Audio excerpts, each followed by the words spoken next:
Muvandimwe nkwifurije igitondo cyiza, nkwifurije igicamunsi cyiza, umugoroba mwiza, ijoro ryiza bitewe n'aho uri. Uyu munsi ni tariki 17 z'ukwa gatandatu.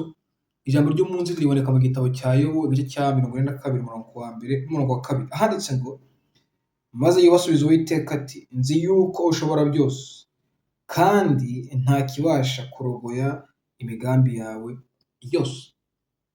Muvandimwe reka Yobu kubera urugero.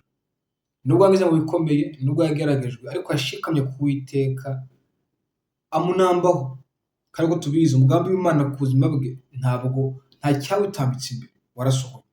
Muvandimwe nawe uyu munsi wizere Uwiteka, imigambi Imana igufiteho izasohora. Reka dusenge. Mwami w'abami, imigambi yawe irahambaye, imigambi yawe ku buzima bwacu irahambaye.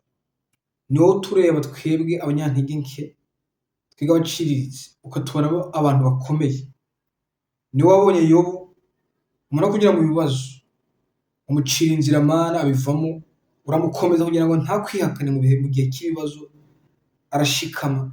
Umugambi wawe Mana umusohoreraho. Reka natwe muri uyu munsi Mana udukomeze, uduhe imbaraga, udushoboze kugira ngo twizere yuko Mana nyuma y'ibi bihe bibi hari ibihe byiza. Gendera inshuti, uyihe umugisha, murinde mu izina rya Yesu. Amen.